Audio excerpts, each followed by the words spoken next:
Antolussum. Qui pourrait raconter ses âges sans annales?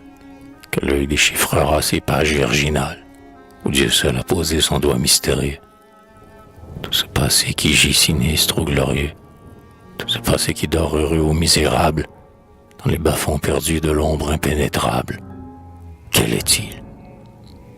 Ce sphinx sans couleur et sans nom, plus muet que tous ceux des sables même nom, et qui, de notre histoire encombrant le portique, entr'ouvre dans la nuit son œil énigmatique, tant de siècles morts, l'un par l'autre effacés, qui donc arrachera le grand mot du passé? Hélas, n'y songeons point. En vain la main de l'homme joue avec les débris de la Grèce et de Rome.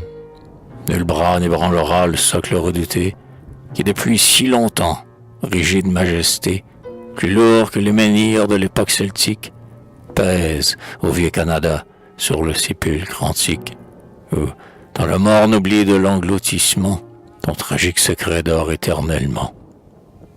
Ce secret, aux savants, ni vos travaux sans nombre, ni vos soirs sans sommeil n'en découvriront l'ombre. Pas un jalon au bord de ce gouffre béant, pas un phare au-dessus de ce noir océan. Point d'histoire, une nuit sans lune et sans étoiles, dont jamais œil humain ne percera les voiles. Cependant le globe au loin fermenté bout. Là-bas, au grand soleil, l'humanité est debout. Un reflet d'or au fer de sa lance guerrière, dans l'éclair le bruit dévore sa carrière. Là tout germe, tout naît, tout s'anime et grandit.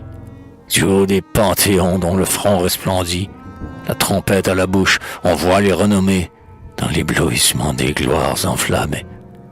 Pour l'immortalité jetée aux quatre vents, le nom des héros morts et des héros vivants. Pour que dans le passé l'avenir sache lire, des poètes divins ont accordé leur lyre, et mêlent, dans l'éclat de leurs chants souverains, les clameurs d'autrefois au bruit contemporain.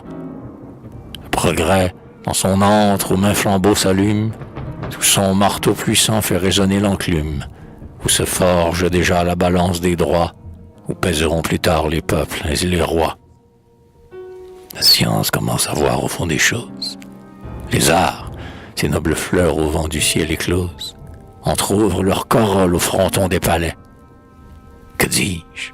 La nature elle-même, au reflet des nouvelles clartés que chaque âge lui verse, sourit plus maternelle en sa grâce diverse. La mamelle épuisée à nourrir ses enfants, dans des élans de joie et d'amour triomphants, elle s'ouvre le flanc pour sa progéniture. Mais, dans son noble orgueil, sainte et grande nature, mêle son cri sublime à l'hymne solennel qui monte tous les jours de l'homme à l'éternel. Pourquoi cette antithèse et ce contraste immense? Celui par qui tout meurt et par qui tout commence, par qui tout se révèle ou tout reste scellé. Celui qui fit les fleurs et l'azur constellé, qui veut que tout renaisse et veut que tout s'effondre, arbitre sans appel, pourrait seul nous répondre.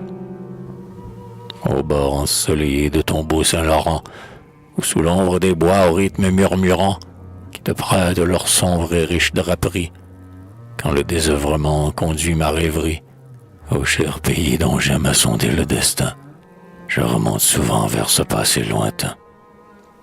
Je parcours en esprit tes vastes solitudes, je toise de tes monts les fières altitudes, je me penche au-dessus de tes grands lacs sans fond, je mesure les flots du rapide profond, et, devant ce spectacle, impondérable atome, de ces jours sans soleil j'évoque le fantôme.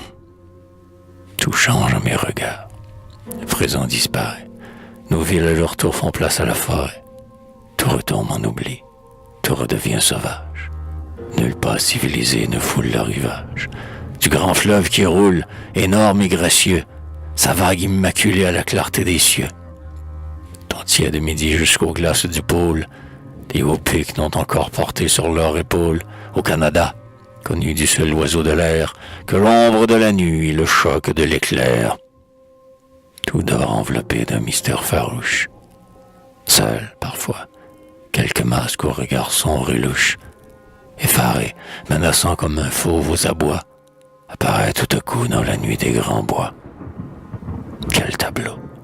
Devant cette nature immense, dans un rêve profond qui souvent recommence, je crois entendre encore bourdonner dans les airs les sans-bruits que le vent mêle, au fond des déserts, au tonnerre que roule au loin le cataracte. Puis je tombais à genoux, sublime et dernier acte, ou prologue plutôt du drame éblouissant qui va donner un peuple à ce pays naissant. Sur ces bords inconnus pour le reste du monde, sur ces flots que j'amène à polluer la sonde, sur ces parages pleins d'une vague terreur, sur cette terre vierge où plane en son horreur le mystère sacré des ténèbres premières, j'ai vu surgir, foyer de toutes les lumières, dans un rayonnement de splendeur infinie, le soleil de la France et son drapeau béni.